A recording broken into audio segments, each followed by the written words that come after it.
After Justin Jefferson signed the largest non-quarterback contract in the NFL, it would be easy to picture CeeDee Lamb calling Jerry Jones and going full Jerry Maguire. And Micah Parsons, same deal. Dak Prescott, same deal. All of these guys wondering when they are going to have the money. Show me the money. Landon McCool from Locked On Cowboys. Always money. Him and Marcus Mosher over on Locked On Cowboys. This is all fine, right? No problem? Yeah, I mean, it's pretty much business as usual. I mean, frankly, like this is the Dallas Cowboys. I mean, I was concerned that you were just going to lead me into this little segment playing an organ grinder like circus music. Because, I mean, honestly, like this isn't too different from what we're used to. It's just taking a different shape.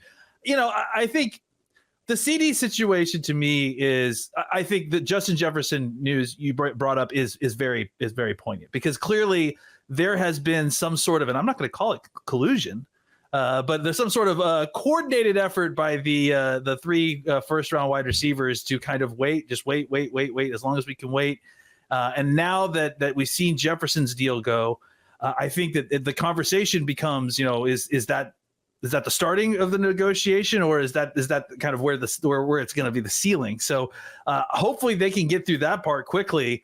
The Micah Parsons situation, I think, is a whole other ball of yarn. I think really that's a situation that he created in a lot of ways, right? Like he goes onto a podcast, and I love his stuff. Like when he does the podcast, he's hilarious, he's insightful, he gives you a lot of information. It's great. But I think he's also going to find that he's going to create these situations for himself where obviously he had CeeDee Lamb on. He talked about wanting to be a leader. He talked about wanting to, show other guys how it's done. And I think for the media, and especially for the local media, that, often translates to OTA attendance.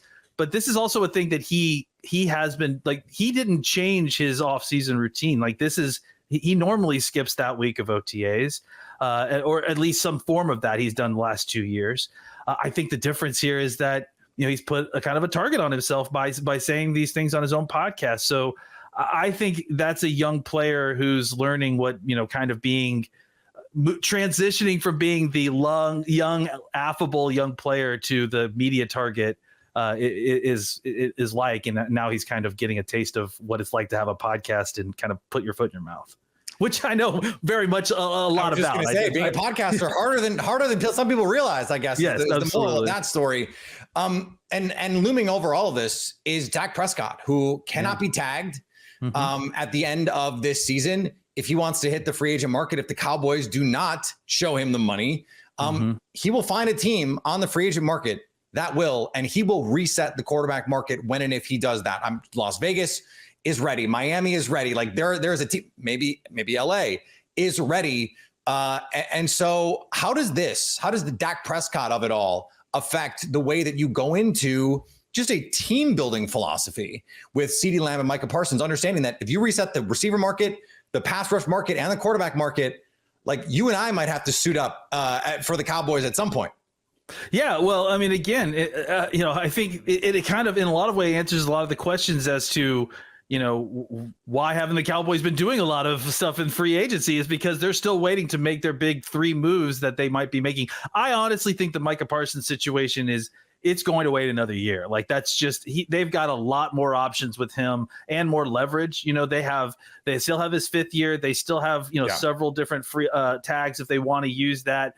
I think with CD, they know they want to get this deal done. The more they wait, I mean, with all these guys, the more they wait, the more money they're going to make. Micah said it today that's the new strategy is why would I sign a deal early? I want to wait to get the most money. And frankly, I think that's what's been throwing the Joneses for the biggest loop, is that even though they've made mistakes here in the past, Jalen Smith, Elliott, of signing guys maybe a little bit too early, I think that is actually their preferred method here. But they've been burned a lot, and a lot of these players like Dak in the previous contract have turned around and said that they don't want to sign this deal early. They know that they can get the most leverage by waiting. They know that they're going to get paid top of the market for their position, no matter what happens. So if you wait an extra year, it's the difference between making $30 million a year if you're CeeDee Lamb, or $35 million, $36 million if you wait an extra year. So I think that's, the shifting sands has definitely got the Joneses in a tailspin. There definitely is some incompetence happening here with them because they could have gotten some of this done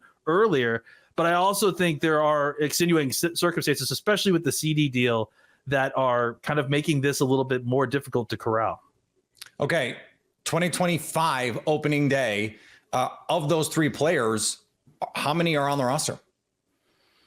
Well, I feel confident that two of them are definitely on the roster. You're gonna have to pay me extra money to find out which two.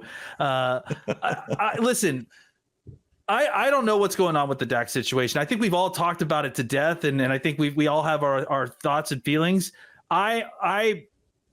My gut feeling is that the Cowboys have kind of a handshake deal with Dak, that they're going to wait a little bit to sign that deal. And there's some sort of agreement happening because none of it seems to add up too well. So either the Cowboys are going to get this deal done before training camp or during training camp. And we were all just kind of, they were just waiting till absolute, deadlines make deals sort of situation.